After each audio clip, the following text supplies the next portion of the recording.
and officially start this webinar. Hello and welcome to everyone. I'm going to mute you for a moment. Don't take it personally. We will unmute you later. I am Rivera's son. I'm going to be conducting or facilitating, presenting this webinar. But before we get started, I'm going to hand it over to Nina, who is the host of these webinars through a Dutch organization called SVAG and her own project, which is part of SVAG, called ToNoWo, which is Towards a Nonviolent World.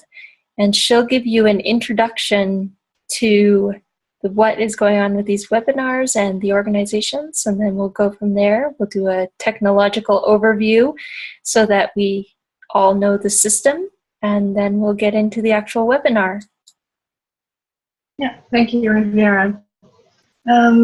Welcome everyone. I'm really excited about this first webinar, and I saw in the chat that you are really from all over the world, and it's really exciting to be here all together and learn more about nonviolence, which is one of my passions. So the speaker of today is Rivera. She has written different books, one of which also she will talk about the webinar, the Dandelion Insurrection.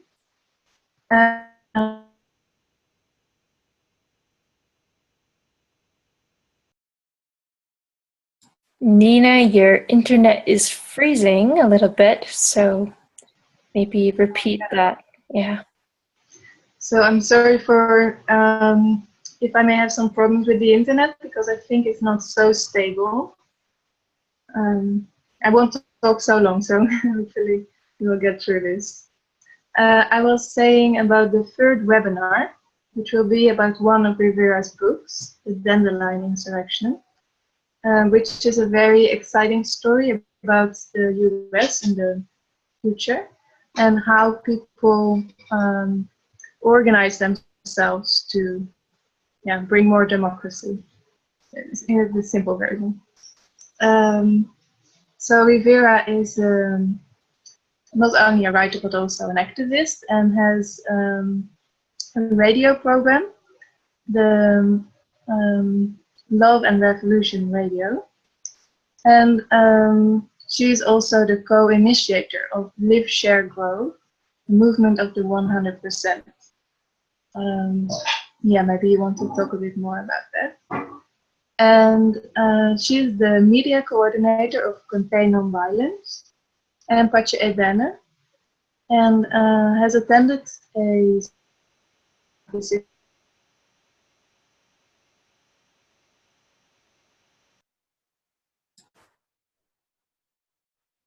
So Nina just got a little bit unstable in her internet, but hopefully she will pop back on with us. I want to share a link with you while we're waiting for Nina, which is that if you're looking for the registration for the other webinars, I'm going to put that link in the chat box. These are free webinars, so you can sign up for them anytime. And the next one is going to be on nonviolent responses to hate, discrimination, and xenophobia. We're going to do this one as a discussion, a structured dialogue. So we hope you will join us and come with the solutions that are happening in your area to these problems. We know both in the US and in Europe it is an issue of concern. So I'll present a little bit about what's going on in the US, which is not making the news radar. And then we'll open up a discussion about what we all know together, and then where we could be going together with a little creativity. The second webinar after this is the Dandelion Insurrection, and then the third webinar will be on solutions to nonviolent responses to dealing with climate change and environmental destruction. So please do join us for those as well. What Nina was also going to mention is that These webinars are presented to you all and anyone who's interested in joining as a collaboration between the Dutch organizations and then also the US-based Campaign Nonviolence, which is an organization that I work with. And Campaign Nonviolence seeks to build a culture of active nonviolence. We do have people organizing throughout the world as well, but a lot of our work is based in the United States. Many of us who are in the US tend to be very US-centric. So one of our intentions, Nina and I, is to actually take a chance to bring together people from in the US and outside the US to connect together. And now that Nina's back online, maybe Nina, you want to say just another brief word about that part of the intention of these webinars. Yeah, sorry for this technical difficulties. So I'm not sure everything you said because I lost out on a part. But I just wanted to say something about the organization that's hosting this. So it's called the Foundation for Active Nonviolence, based in the Netherlands, and it started in to oppose the military draft. And from there, they started to develop different nonviolence trainings, which actually nonviolence trainings for youth workers in Europe. And I'm still hoping you can hear me. Yes, you're still good right now. Yes. Yeah. Yes, it sometimes seems like it's freezing a little bit. Yes, so this is the background, and we wanted to facilitate these webinars. Exactly what we was just saying, facilitate the exchange with activists from all over the world, because often we are perhaps a little bit focused on our own countries. And I think in this way there can be a lot of synergy and cross-fertilization. So I hope I didn't forget anything. I want to give the word back to you, Rivera. Thank you, Nina. That was great. The one thing we should mention just at this point is that we thank everyone who is able to and wants to make a donation to continue to support this work. I'm going to put the link to the donate page into the chat box. If you can support these webinars, it helps us continue to do more future webinars. So we do thank you for that in advance. So let's see. One of the things that I would like to start with is just an orientation to the system, because I know that not everyone is familiar with the system. So first of all, I want to show you how to get your speaker in a big box on your screen, or conversely to see everyone's faces. So if you move your mouse up to the top right hand side of the screen, you will see a little box that pops up that says either, depending on where you are, Gallery View or Speaker View. If you click on that box, it will switch you back and forth. So you will either see in Gallery View the thumbnails of all the people on the call, or in Speaker View, you will see whoever is speaking as a large box. Typically that will be me today, although you will probably hear from Nina, or you may also hear from the participants who are asking questions. If you go into Gallery View, you will see that we have a lot of people on this call. If you want to see who is on this call, and you need to move your mouse to about midway down the screen on the right-hand side or the left-hand side, and you will see an arrow that shows the pages of little thumbnails of people who are on this call. If you click on that, it will switch the pages of the screen so that you can see who is here. As I've been saying, on the bottom left of your screen is your mute button.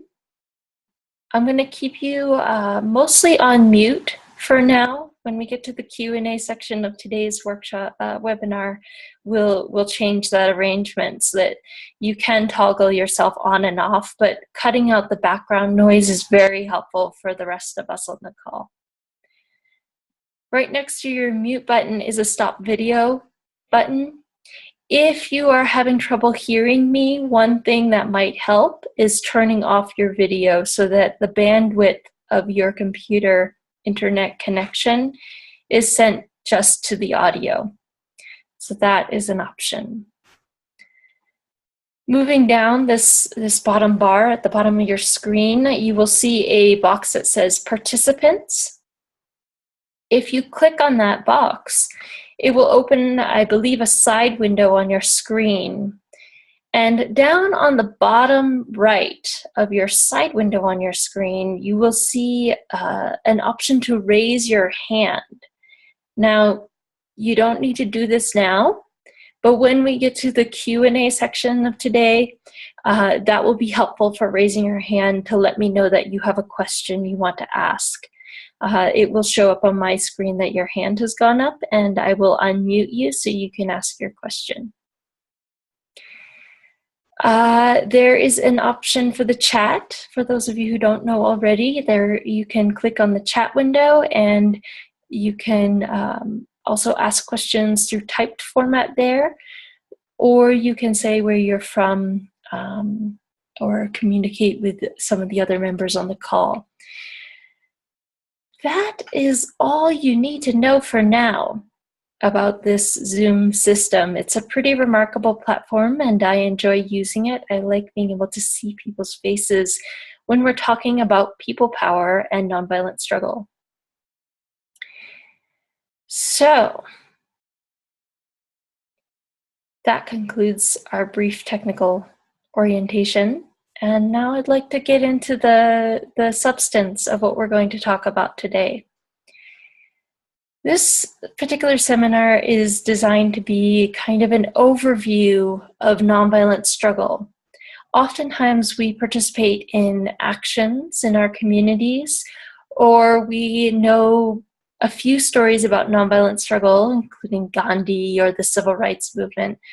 But there is an art and a science behind how nonviolent struggle works, and I'd like to present some of the dynamics of that today. I'll be using a bit of a slideshow for one part of it, and then I'll open up for questions before we go into the second half of the program. And then we'll have a longer Q&A at the end of today's session. So just to begin in brief, nonviolent action has a lot of names. It's known as nonviolence, nonviolent struggle, civil resistance, people power, Satyagraha. There are a number of different words that we use, even within English, to describe what is a set of tools and a accompanying set of philosophies and theories of change that is being used by people around the world to organize movements for a wide variety of social justice issues. Nonviolent action has been used in almost, if not every, country in the world. I hesitate to make a blanket statement about every country, but I also think that some of the forms of nonviolent action are so natural to humanity that it is almost impossible to imagine that we have not used them somewhere in the world. From the field of research, we know that nonviolent action is used by people of every race, gender, faith, political, sexual orientation, background, ages, just all kinds of people have used nonviolent struggle successfully to achieve the goals that they are looking to achieve in their communities, in their nations. And we know now that when we look at specific types of nonviolent struggles, specifically the three that have been researched are changing a governmental regime, expelling foreign invasions, and ending occupations, we now know that nonviolent struggle is showing itself to be twice as successful as violent means of waging the same types of struggle. Now that's really crucial. This is the work of Erica Chenoweth and Maria J. Stephan, who are two researchers who compared violent and nonviolent campaigns for the first time using empirical data. So not anecdotes or stories, but actually looking at 323 case studies from around the world. So we know nonviolent struggle works, and the pertinent question for us who are potentially interested in using it in our lives in our community is, how does it work? What makes it work? And how can we use this knowledge to achieve the goals that we might be seeking to achieve? So the title of today's program is Oppose and Propose. And one of the things that I'd like to bring up again and again today is the idea that there are really two hands of nonviolence. Now, Barbara Deming, who was a nonviolent theorist, practitioner, organizer, and a feminist, formulated the two hands of nonviolence as, I will stand up to your injustice and I will stop the destruction that you are causing. But at the same time, I will hold out my hand of reconciliation, of respect, of our shared human dignity, with a solution or a new path forward that you and I, even though we disagree on this issue, can find a way forward together. In a broader context, the two hands of nonviolence can also refer to opposing injustice and proposing a solution, stopping harm and destruction and injustice, and building the new systems we wish to see in the world. Gandhi framed this as constructive program, which we'll talk a lot about later on. And Michael Nagler, a Gandhian nonviolence scholar here in the United States, posed the other hand as being called obstructive program. So the obstructive stops and the constructive builds. One of the reasons that I feel that these two modalities are so important to understand in the context of nonviolent struggle is because our understanding of how change happens has grown and developed over the years. And I'm going to do a little screen share now, and thank you for bearing with a slideshow, but to talk a little bit about power and struggle so that we can understand how change occurs.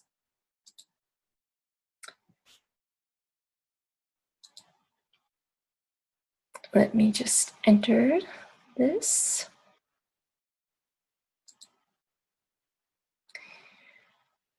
So what you're seeing on the screen are just some of the many, many struggles that have occurred. You'll see the civil rights movement in many of the frames. You'll see researchers such as Erica Chenoweth, Thich Nhat Hanh, People Power Revolution, the SOA Watch. The stories go on and on. Just wanted to give you some images to frame the context of what we're talking about in a theoretical sense, because all nonviolent theory becomes real life people on the ground.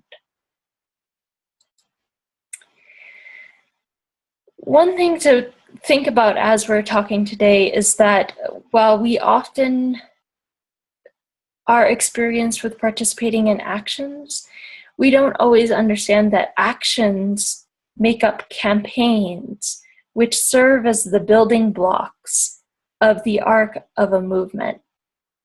So nonviolent struggle is about more than a single action, a single march, a single demonstration. It's potentially and theoretically about more than just a single campaign for a limited goal. If we look at the civil rights movement, for example, these are just two campaigns listed in this chart. The civil rights movement included numerous campaigns, including the Nashville, Tennessee sit-ins, the Montgomery bus boycott, the Mississippi Freedom Summer, the March on Washington for Jobs and Freedom, and the list goes on and on. Within each of these campaigns, a variety of actions were used, and we will talk more about the different types of nonviolent action in just a moment. But the basic concept that I want you to keep in mind is that actions make up campaigns, and those campaigns become the building blocks to achieving the broader goals of the movement. For example, the Nashville sit-ins used tactics of sit-ins, pickets, boycotts, marches to desegregate the lunch counters of Nashville, Tennessee, and to allow Black people to have access to formerly white-only spaces. Once Nashville desegregated their downtown lunch counters, the next campaign that built upon that success was to desegregate the stores that were not in the downtown area and the movie theaters. Simultaneously, the civil rights movement coordinated a series of other campaigns to desegregate lunch counters in six other cities throughout the US following the success of the Nashville campaign. So when thinking strategically, we're always trying to build upon the successes to achieve broader goals of the movement. Now, I'm going to come back to this point that I was making about our theory of change. In the old days, we used to think that power came from the top. It was God-given only. The kings had it. When the king said jump, everybody jumped. What the scholar Gene Sharp posited was that power actually doesn't work this way. That power holders such as kings, dictators, CEOs of corporations, the list can actually go on. Power holders have their power because people cooperate with the regime or the corporation or the government and provide a series of required resources to that regime or power holder, without which the power holder would not have the ability to actually give an order and have it get done. So effective power comes only through the consent of the governed. And it may actually need a little adjective like the unwilling consent of the governed or the frightened consent of the governed. Now, I want to take a look a little bit about what these pillars of support they're called, the things that prop up the regime, hold the power holder in their power position. I want to look a little bit about what those are just briefly. We could do a whole seminar on this, but in brief,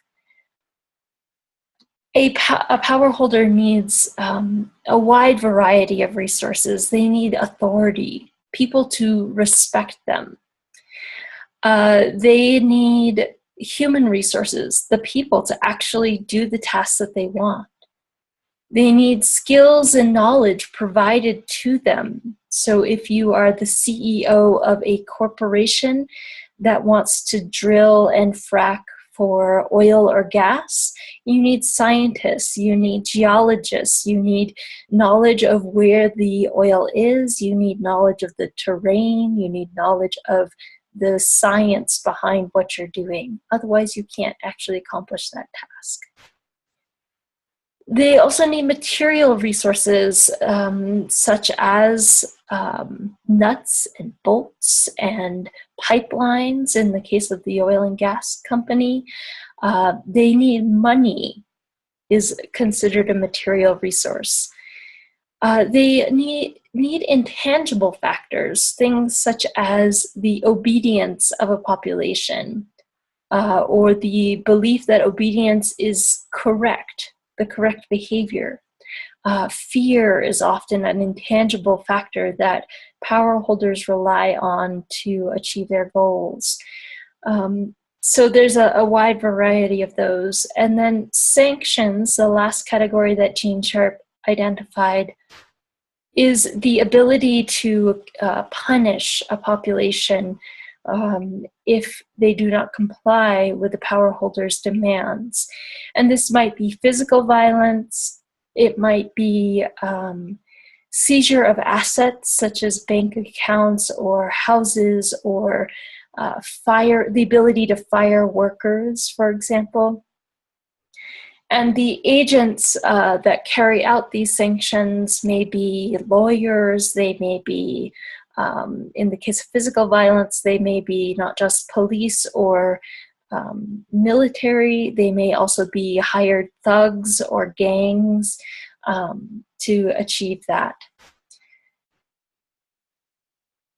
All right, so this is a modified screen of just showing that when you erode, weaken, break, remove, or transform these pillars, the power holder literally cannot stay in their power position. They will fall from power. And the field of civil resistance has actually demonstrated this many times over the years, that if you can erode those pillars of support, the power holder will fall from position, or the regime, or the government, or the company. Now, the goal of a movement may not be to totally kick a power holder out of power, but rather to put them in a position where they concede to the changing the situation of injustice. We're going to talk about that in a minute. This is a complex image, I know, to spend some time with it. These are the pillars of support turned on their side. And the reason I do this is because I believe that the situation of a problem does not arise in a vacuum, that problems and solutions go hand in hand as dual systems in our world. So the resources of our society, our human resources, our resources in terms of materials, all of those factors we just mentioned, can either go to propping up the problem that we see in the world, or they can go to building and supporting the solution that we wish to see in the world. And nonviolent action, as a set of tools and tactics, offers us a number of ways to start to change the equation of where those resources are going. So in this diagram, we are looking at several different types of nonviolent action. Now, there are over 198 different methods, types of actions of nonviolent action, cataloged by Gene Sharp. They all work in different ways to change the equation of where society's support and resources are going.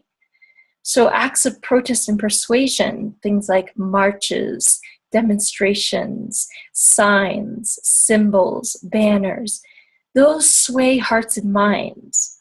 They convince people to give their ideological or mental support to a problem or to a solution.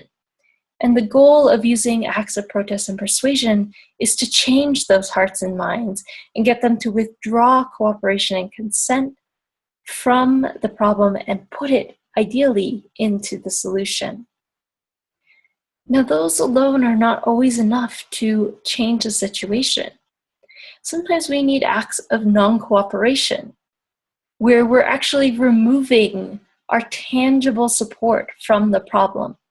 These may look like things such as boycotts, or strikes, or stay home sicks, or refusal of services. The list of types of non-cooperation go on quite a ways. I'll share a resource in the chat box later that has all those 198 methods. Non-cooperation is important because, as you can see in the diagram on the screen, it takes a resource that we are holding and currently giving to a problem, and it says, no, you're not going to get this anymore. You're not going to get our money if you're going to continue this injustice. Or you're not going to get our time or our skills or our labor if you're going to continue this injustice. Sometimes that's not enough. And you need to do acts of intervention. These types of nonviolent action are often things like blockades, shutdowns, acts of disruption that intervene in the functioning of a system or a meeting, an operation. They can be occupations as well. I am seeing a lot of chats in the chat box, and I can't actually respond to them at this moment, but I will get to them in a moment. So I just want to let you know that I see those. Acts of intervention are important as well because they also stop the flow of resources to the problem that we're facing. But now, all of this alone is that one hand of nonviolence. It's saying stop the problem. But we have other hands of nonviolence: constructive program, building new systems, and reconciliation that help move the problem, the people participating in the problem, ourselves and our communities, into a new system or a solution. So all of these together become a very fluid and very powerful system of change. And I want to just pause for a moment here because this has been a lot of information. And I want us to be able to just take a breath and absorb that, maybe catch up at our notes.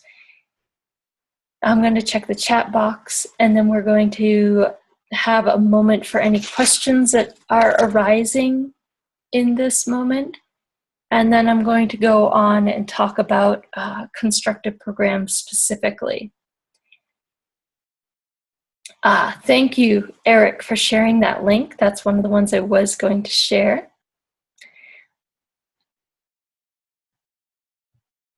And, okay. I see a question from Catherine about acts of destruction and whether or not they're nonviolent. I'm going to answer that question from my perspective. There's a lot of views on this. But while I'm doing that, I want to open up the first of our two Q&A sessions. So there are two ways that you could do this. Using the participants tab, you can get your side window to pop up your hand raising, and you can raise your hand to ask a question. The other way is you can put your question into the chat box, and we can answer it that way.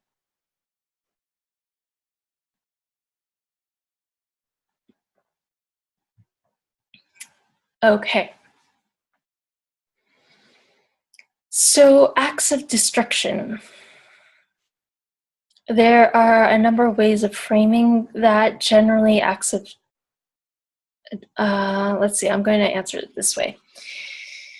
At Campaign Nonviolence, we talk about violence and nonviolence not as a black and white equation, but rather a spectrum of violence to nonviolence.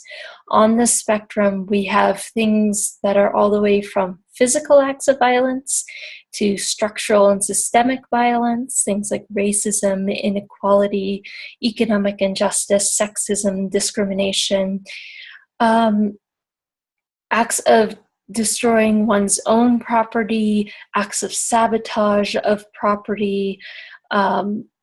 Then you get into kind of the nonviolent side of it, where you're using nonviolent action, nonviolence towards ourselves and others, non-harming in a deep spiritual sense. I mean, the Jains of India wear masks over their faces to not swallow flies. There are people who won't do boycotts because they see it as causing the harm of economic violence to a corporation. So one way to start this discussion is that violence and nonviolence are not black and white, but rather they occur on a spectrum. And we don't have all the answers, any of us, as to where something falls on that spectrum. Now, Gene Sharp, on his list of 198 methods of nonviolent action, includes destruction of one's own property as a nonviolent action, but not the destruction of property of others. Now, one of the ways that I approach this conversation, because I see sabotage as falling in this gray zone for a lot of people, and they start to weigh, is the sabotage of an oil pipeline less than the violence of the oil pipeline to the environment and the potential, extinction of humanity? That kind of discussion isn't necessarily the question that we really need to be asking, which may be more about what are the effects of this action going to be on the success or the failure of achieving our stated goals, of protecting the environment, of stopping the oil pipeline, all of this stuff. So in the US, and this may be different from country to country, what we have found over and over again is destruction of property tends to backfire upon movements and move them away from achieving their goals. Generally because, unfortunately, I'm going to be very realistic, property is held more sacred than people. And so the dynamics around property destruction usually means that it's alienating for the movement, and it pushes people away from supporting the movement, both in the power-holding class, also in terms of bystanders. So it's a long discussion. My general advice is to avoid acts of destruction if you are within the context of a nonviolent movement. That's the short answer to the long answer. Eric wants to know about the legal aspects of nonviolent protest. You're attending a march this weekend. So that is well beyond the scope of what I can address in this workshop, Eric. And there are a number of trainings that are happening. I'm not sure if you're in the DC March or somewhere else in the country, but a lot of the major cities, the marches are coming along with direct action training or nonviolence and active bystander trainings beforehand. And that is where they can give you very specific advice around the type of action that you're about to engage in.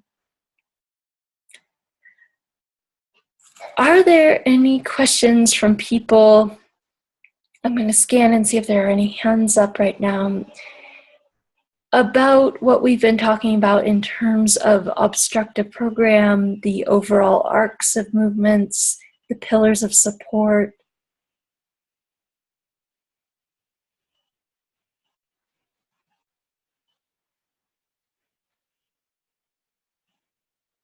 Great.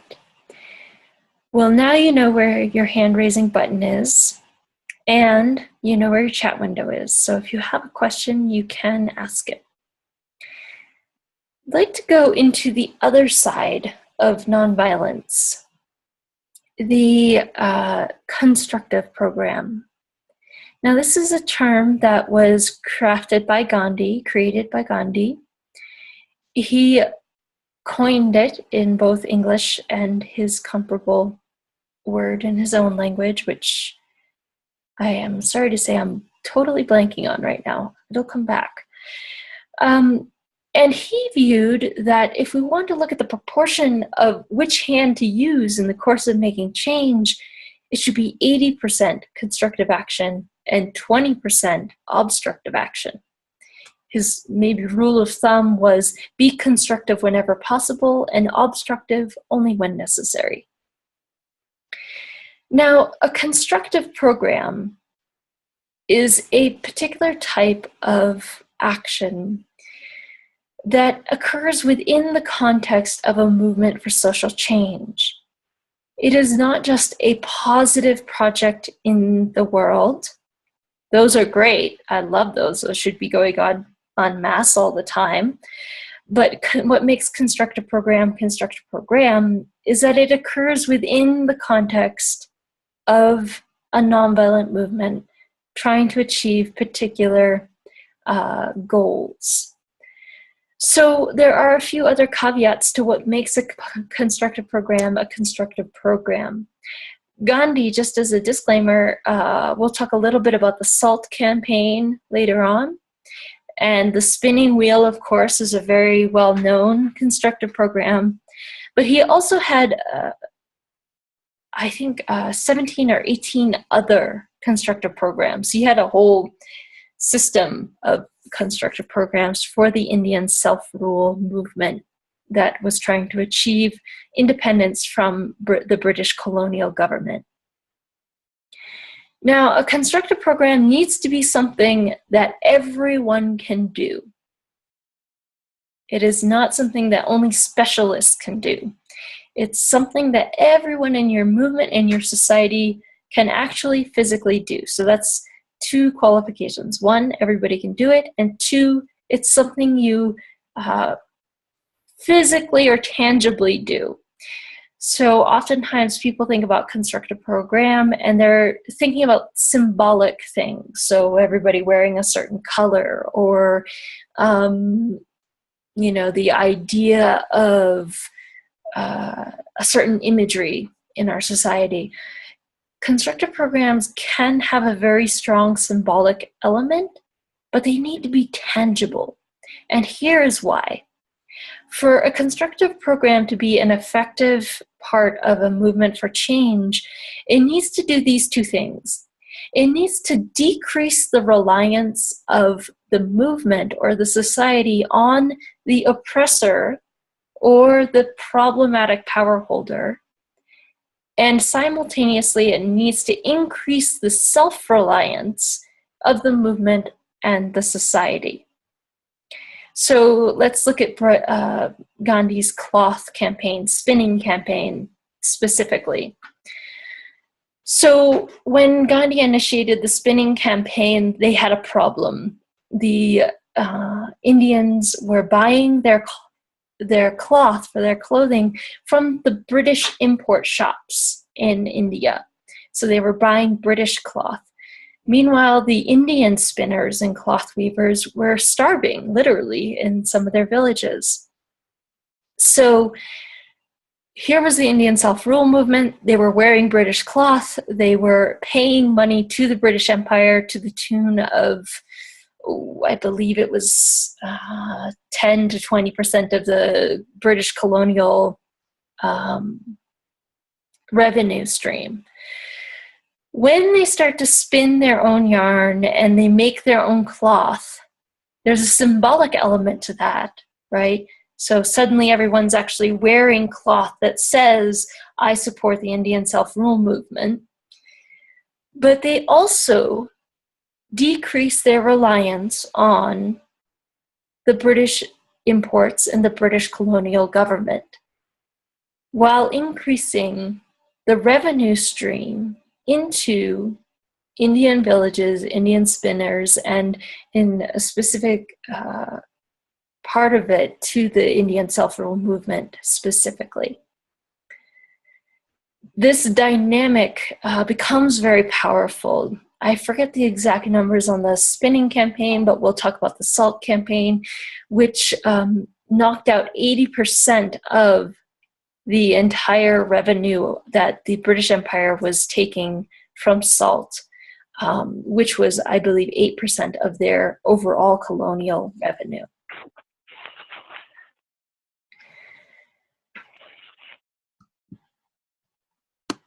So, what I would like to say next about that, I'm sorry, I had to deal with a little technical thing, is that another qualification of constructive program, or I should say it's not a qualification so much as an aspect to consider if you're looking for a constructive program or a set of them for a project or campaign you are working on, is that they are often not directly confrontational. They are often something that is considered a stealth issue or something that is overlooked by your opposition group. Famously, when Gandhi announced the SALT campaign, the British Empire said, or the British agent said, "I will not lose any sleep over SALT." And the joke goes, he didn't lose any sleep, but he lost India. So everyone overlooked the potential of the SALT campaign. But in reality, it was actually a keystone issue. So a keystone is the triangular wedge in an arch, and it holds up the entire structure of the arch. So if you remove that keystone issue, the arch crumbles.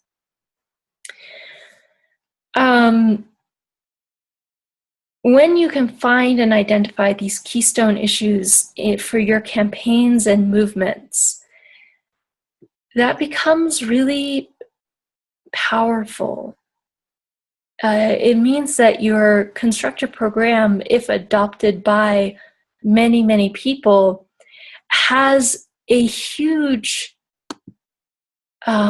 revolutionary potential that is being overlooked by the empire, by the oppressor, by the CEO of the company, by the problem that's in your society. So does that make sense to everyone? Those are the basic concepts of constructive program. And it's, it's in a long list, but it's a significant list. And I want to just return for a moment to one of the slides so that we can look at it again. I hope you can all see that. So if this is the slide of the pillars and the many types of actions and the way they all interact together. Over on the side, you can see where they're building new systems. Now, remember I mentioned that just building a new system is not necessarily a constructive program. It's a really good thing to be happening in the world. But a constructive program, as you can see the little figure next to the words constructive program, a constructive program literally takes the resources that are currently going to the problem in your society and moves them over to the new system. It literally deconstructs the old and reconstructs or constructs the new. And in combination with all the other types of nonviolent action, these two forces, the obstructive and the constructive, can combine into an almost unstoppable force. Now, part of what makes constructive programs so effective is that different parts of your populace will engage with constructive program differently. So if we look at Gandhi's SALT campaign, he had a number of campaigns for the Indian self-rule movement leading up to the SALT campaign. And the people who were generally involved with this tended to be of a certain background. Namely, they were a lot of men who could get arrested But when Gandhi started doing the salt and the spinning campaign, a new group of people joined the self-rule movement actively, and that was the women of India, in huge numbers, in ways that he had never tapped into before. Because these were things that were practical, tangible. They were not necessarily putting your body out in front of getting beaten up by the police. They were the spinning. The spinning was a non-arrestable activity. They could not get arrested for spinning. Making salt was actually an arrestable activity. And we'll get into those dynamics in a moment. So I am going to pause here and open up again for questions specifically about Constructive Program.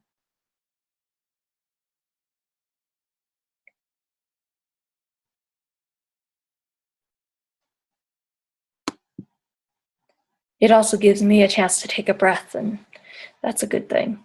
Breathing is always good.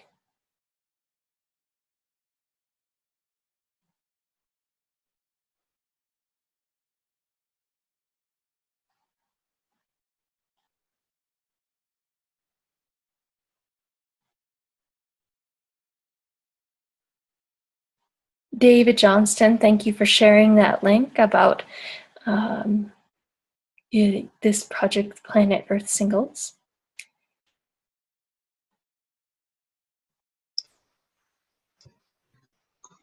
I'm just reading Mirella's note. In the US, we need to build green mass transportation, removing oil from the center. Yes. Now, to look at the Montgomery bus boycott just for a moment, the bus boycott, a boycott is an obstructive action. However, the rideshare and the carpool organization that they sustained for the 9 months of the campaign was a constructive program. It involved people working together to make a replacement system for the buses they could not use. Now, that was a temporary constructive program for the duration of the bus boycott. In the situation Mirella is bringing up, we could also think about what are the constructive ways to address the fact that all of our transportation, or most of our transportation in the US, is actually fossil fuel based. How do we reduce that? Through ride shares, through carpooling, through encouraging bicycling for those who are able, for actually promoting the non-fossil fuel based forms of transportation. In the Pacific Northwest right now, the Backbone campaign is advocating something they call solutionary rail, which is about both electric rails and also creating freight rail transportation for sustainable businesses, not just for what we call the oil bomb trains, the oil trains that are literally carrying highly explosive loads of oil across the country right now. So those are some examples. Some other examples of constructive program, it would be restorative justice in the context of particularly, I'm thinking Black Lives Matter or the movement for Black Lives, which is using restorative justice as an intervention in racist punitive justice systems that are causing great harm and destruction to their communities. Also as a constructive program of combating or transforming, intervening in the mass incarceration system in the United States. Yeah.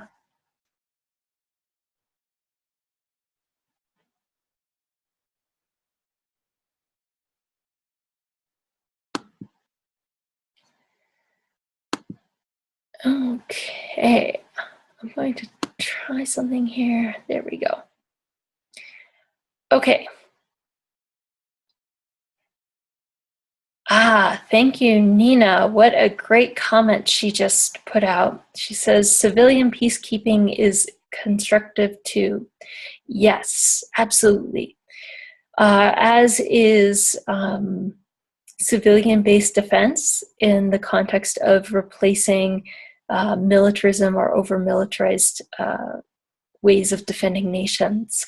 So for those who don't know, civilian peacekeeping or unarmed peacekeeping is a set of practices for using nonviolent tools and tactics for establishing peace, de-escalating violent conflict, and helping to create security, stability, and safety in regions where violence is occurring or likely to occur.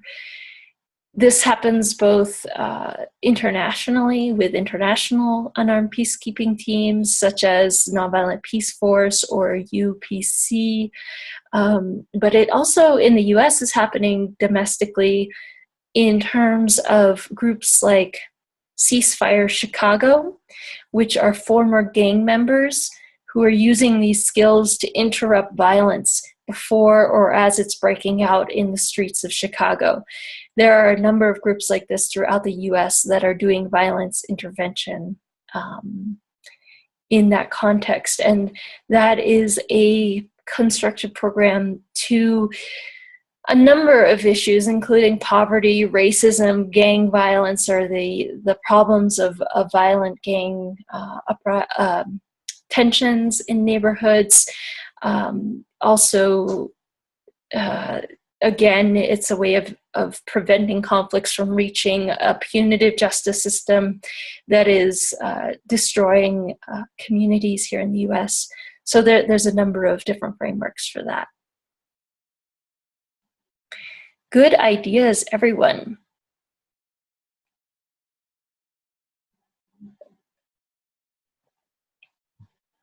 All right, so in the last segment of what I'd like to discuss today on this webinar in Oppose and Propose is to go a step further in talking about combining the obstructive and the constructive programs. Because if we're going to tap into this powerful force for change, then we need to know a little bit about the dynamics of how it works together. And one of the easiest ways to describe this is to tell the story of Gandhi's Salt Satyagraha, or the Salt Campaign. So we've mentioned this a little bit, but I'm going to tell it from the beginning, because you're going to see, and I'll emphasize this along the way, the obstructive and the constructive working together.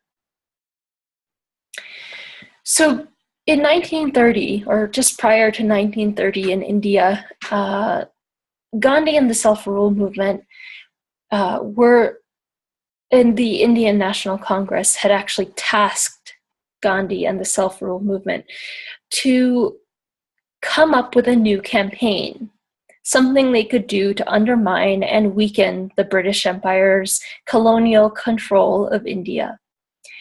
So Gandhi went and thought about this for quite some time, and he comes back to them and he says, SALT. We need to disobey the odious SALT laws. Now, everyone in the Indian National Congress groaned and said, oh my God, Gandhi, you've lost it. SALT. Who cares about SALT?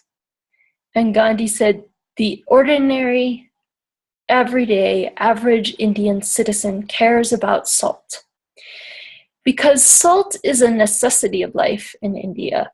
It is a preservative in a tropical climate, and it's used to preserve foods. Now, formerly to British colonial control, Indians made salt. They made salt, they sold salt, they traded salt, they controlled their own salt works. When the British colonial government had actually created a monopoly on salt, saying that only the specific salt works that were owned and operated by the British had license to make and sell salt. So everyone in India suddenly had to pay the British rates for salts, which they had been recently raising the rates, and everyone was annoyed at the fact that they had to pay this. So Gandhi decides, we're going to disobey the salt laws. We're going to make salt. and he starts to use nonviolent action. Namely, he writes some letters about how he's going to break the salt laws and why everyone else should do civil disobedience to the British monopoly on salt. And then he announces, I'm going to march to the sea to make salt. Marching is another form of nonviolent action. And he invites the press. Please come to the ashram. We're setting out on such and such a day. Now, along the march route, he stops at dozens and dozens of villages. And in the villages, he gives talks, lectures, speeches. They have rallies, they have organizing meetings, and they have trainings. All of these things are part of Obstructive Program. A lot of those are acts of protest and persuasion, preparation for doing other action. They continue to write letters and to publish articles, also acts of protest and persuasion, and they continue to march, which is a symbolic act. Now, as Gandhi's going, the rumor starts building. He's going to break the salt laws. He's going to break the salt laws. And he gets to the sea, and he reaches down into this fistful of mud and salt water, and he picks it up. And in that fistful of mud and salt water, he has broken the salt laws. And that is an individual act of non-cooperation with an unjust law. When 60,000 Indians who have gathered with him at the sea join him in picking up that fistful of mud and salt, and then bring the salt water over and start to boil out the water to collect the salt, making salt, that becomes an act of mass non-cooperation with an unjust law, mass civil disobedience. What this does is it makes the salt laws essentially unenforceable by the British. So he has combined in a single action the constructive action of making the salt and the obstructive action of civil disobedience. But the story gets better. This is why I love this story. Because, once that starts going on at the beach, the British Empire gets a little upset. So the British Empire arrests Gandhi, finally. Everyone had been wondering when it was going to happen. But arresting Gandhi doesn't stop the salt campaign. In fact, thousands more people are also arrested for making salt. But now the Indian self-rule movement is not only making salt, they're selling it in all the cities. So the British Empire, the British colonial government starts to arrest all those people. But now it's becoming this symbolic thing where to defy the British Empire is to make salt. So remember, the women are getting involved now. They're literally taking fistfuls of salt, sticking their hand out the window as the British colonial government goes by and shouting, "Down with the British Empire." Indian self-rule in ways that they had never been participant before. Now, the British colonial government can't have this. So they start to pass all kinds of laws to keep the Indian population out of the streets. So curfew laws, anti-assembly laws, laws against certain types of speech in public places. And Gandhi's word to the movement is every time they pass a new law, go out en masse and break it. So they start to arrest more and more people until the jails are full. They have overloaded the facility, which is another form of nonviolent action, of the jails. And every time this happens, British authority is undermined more and more and more and more.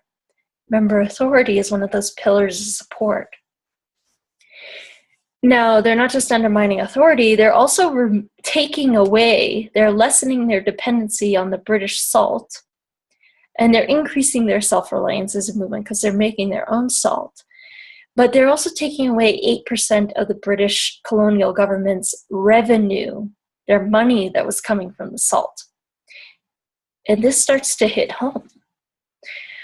So there are other campaigns as part of the SALT campaign, or other actions as part of the SALT campaign. One of them is famously the raid upon the Darsana salt works, in which they nonviolently raid and try to occupy the salt works. This does not actually go successfully in terms of occupying the salt works, but what does occur is that the international press is alerted and a whole different level of pressure is put upon this colonial government. In the end, the SALT campaign succeeds in getting the SALT laws revoked, although there's several stages to that. And what it ultimately does is it becomes a game changer in terms of the Indian population's willingness to defy the British Empire and willingness to take action to show their independence, to rule themselves, to create their own salt. The cloth campaign, the spinning campaign, also has an uptick and an upswing as it becomes seen how the obstructive and the constructive work together as an unstoppable force. So the SALT campaign is a very powerful story for us to reflect on, like what made it work? What were the elements that really helped that succeed? Planning, preparation, strategy, media, acts of protest and persuasion, which are very visible generally and help to move people into action. This use of a constructive program that everyone could do, that even if you couldn't get arrested, you could make salt. Even if you couldn't go raid the salt works, you could go buy from the agent of the self-rule movement, a little package of salt that day. So this is how these two things go together so well, hand in hand. And if we look around at contemporary movements, we often struggle to identify and implement constructive programs, but they can be very powerful. One other story that I'll tell very briefly is that in the civil rights movement, the effort in Mississippi to establish voting rights for African Americans was stalling. It was not working. And one of the major reasons was because anyone who put their name down on a piece of paper as wanting to vote was getting terrorized and lynched by the white population. And then there were a series of laws that were in place to intimidate African Americans from registering to vote, including laws about literacy, needing to be able to read to a certain level. And so Fannie Lou Hamer, specifically, and the Mississippi Freedom Summer team launched a constructive program that preceded a renewed effort to register African Americans to vote in Mississippi. During the Mississippi Freedom Summer, people came together to literally build schools because there were not schools for Black children in that era in many of the rural regions of Mississippi. So rather than getting people to vote, they got people to bring nails, boards, wood, to show up and hammer to put the school together. Then they got people together inside the school to learn to read and write, to learn their rights, to learn the confidence that comes from solidarity, so that later when they were going to go down and face intimidation, repression, violence, extreme danger to actually register to vote, they had that constructive base from which to work. And in that case, in that instance, the voting campaign could not have succeeded without the earlier constructive work of building the schools and the educational work of the Mississippi Freedom Summer. So I am going to pause there again for questions and turn it back to you. We have about 15 minutes left on our webinar, and I'd like to let you guys ask questions. We wanted to make sure that we made time for your questions at the end. This has been a very broad overview of nonviolent struggle, but one of the reasons I try to always present this is because we rarely get it. this may not be true in other countries, but my experience in the US, traveling around to communities all over the country, is that we are missing this particular nugget of understanding nonviolent struggle. So I do try to prioritize it in terms of what we're teaching and educating, or what I particularly am teaching and educating. All right, we got some questions coming on in. Nina, I do not think, I think people are aware a little bit of the march from Berlin to Aleppo. And maybe you could take a moment and actually just mention that briefly to people if you feel like your internet is stable enough. I'm going to unmute you now. Oh, you're trying to find the link. Okay. Yeah. Yes, I was just looking at it, but then if I try to do two things at the same time, I'm cut out. That they are now in the Czech Republic, and it is an initiative to like all the refugees are marching, or are walking, not marching of course, from Aleppo to Europe, to start walking as kind of a response against all the maybe, well, xenophobic, or at least all the fear responses from many people in Europe, especially in Eastern Europe.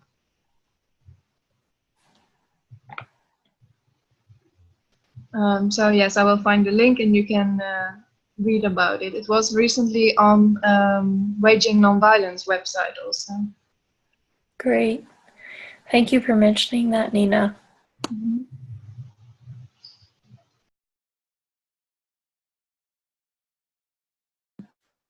Okay, questions coming in the chat box. Excellent. Let's see. Daryl asked about the general effect of property destruction in a nonviolent movement, and he is thinking generally about violent flanks. We talked about that a little earlier, so just in brief, I want to mention that there is a sentiment that persists that a nonviolent movement needs a violent flank to ensure its success, or that a violent flank to a nonviolent movement contributes to the success of a nonviolent movement.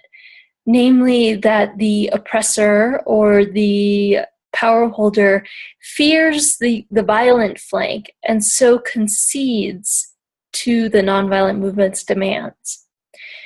This seems to have some logic. However, it has been demonstrated to actually not be true.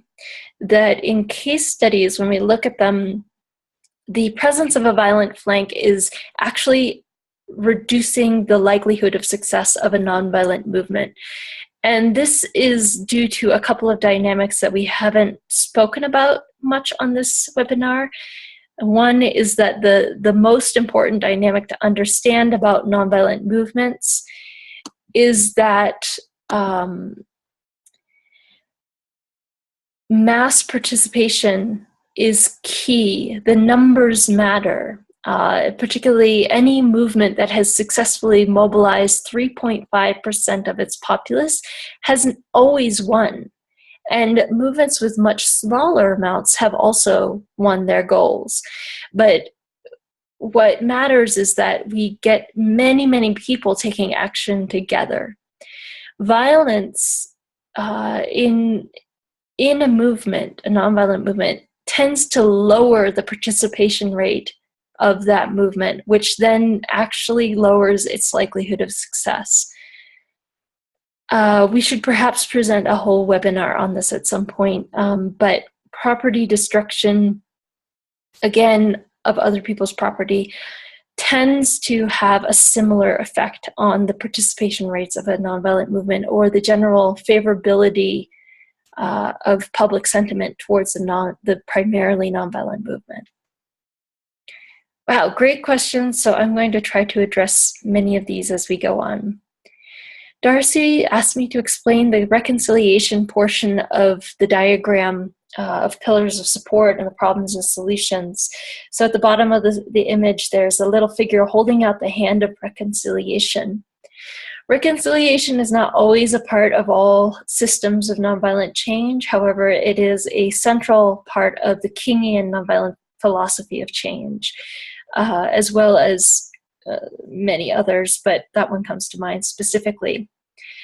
Reconciliation takes a lot of forms throughout the world, but let me just comment specifically on the general concept of reaching out the hand of reconciliation to your opposition group. One, if you do this within the context of your movement, it is always an open door for your opposition group to walk through towards the movement. If you slam shut the door of reconciliation to your opposition group, it's pretty guaranteed they're not going to walk through that solid door. So you always want to have the option for the unlikely event that your oppressor group or your opposition group will actually change their position and join you. There's another reason that this is important, and we learned about this in the field of civil resistance in the context of extremely repressive dictatorships. When you slam shut the outs, the way of a dictator or a power holder to get out of their situation, and it seems to them that they have only extremely negative consequences for relinquishing power, such as your dictator's head will be paraded around the streets on a pole. The dictator then generally uses extreme repression because they're backed into a corner. Whereas when the movement is able to say, we will not allow you to remain in power, but we will give you the option of leaving the country and seeking asylum elsewhere, it becomes more likely that the dictator in that situation will take the choice to leave and not use the same amounts of violent repression. Now, in other contexts, let's look at the civil rights movement. The white people and the black people aren't going anywhere. They're not leaving the country. We're not going to lock up all the white supremacists in the United States, however tempting that idea might be. We have to reconcile ultimately. We have to find ways to live together.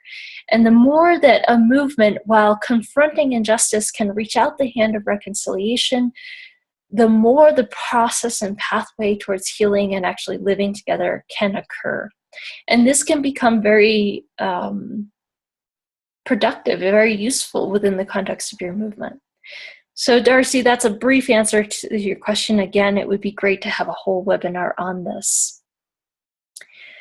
Wow, you guys are great. Thank you, Nina, for those links. And I'm going to go to the next question, which is about the confidence that comes with solidarity. Great question, Anna. So oftentimes, some of those intangible factors that are holding injustice or oppression or power holder in place, a few of those intangible factors are isolation, separation, fear,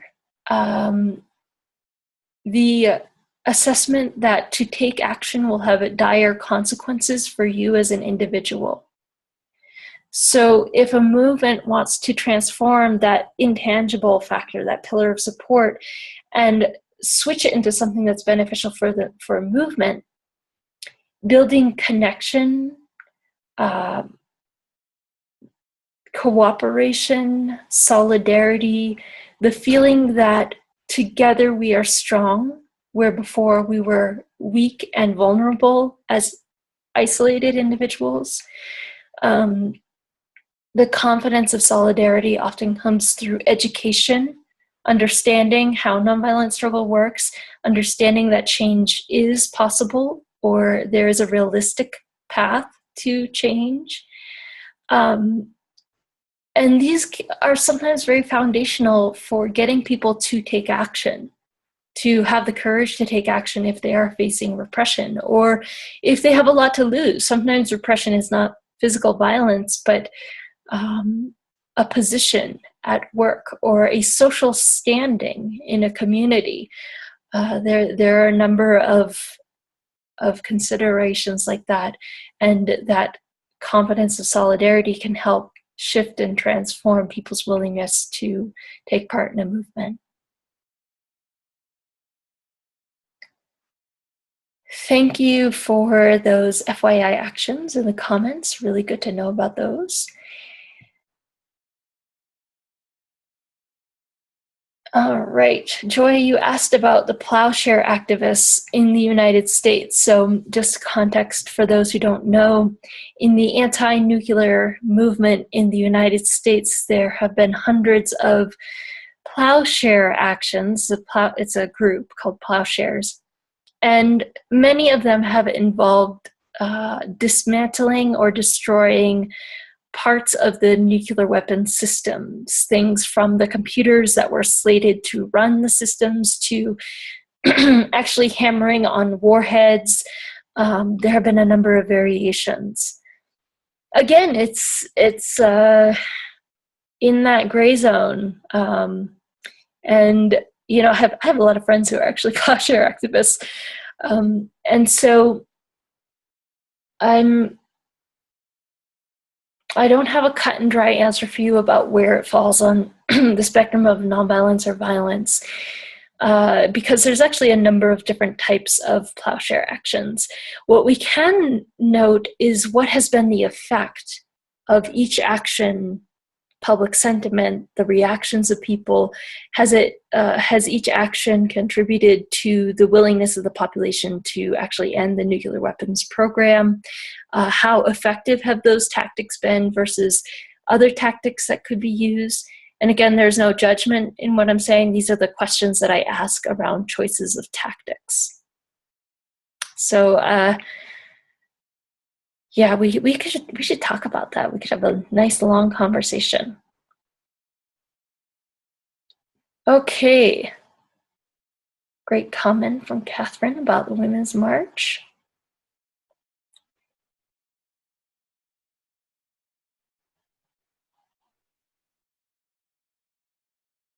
You guys are having a great chat there. I appreciate it. All right, so we are at the top of the hour, and I don't seem to be able to post links in the chat for you guys. So let me see if I can just, there we go. Okay. I wanted to share that winter webinar series information and also the donation link again. Colleen asked if this can be recorded. It is recorded, and we should be posting it on YouTube and sending you all the links specifically, but we'll also circulate it broadly later on this week. I can't promise to do it today.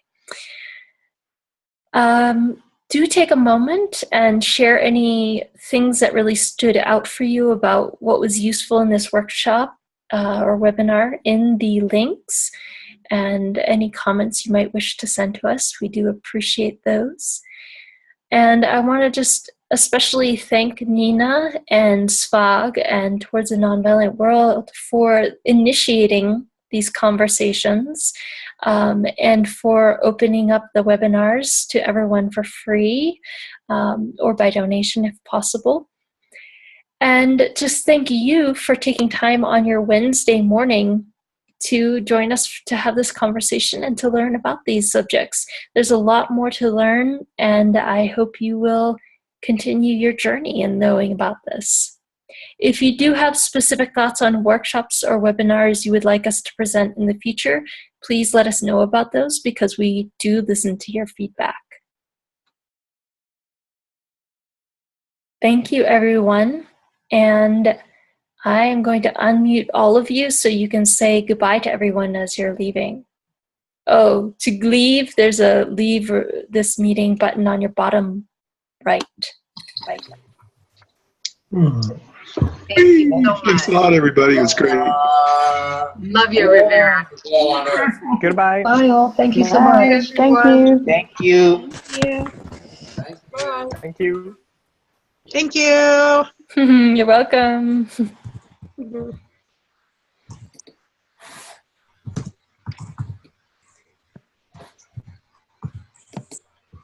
Bye, everybody. Bye.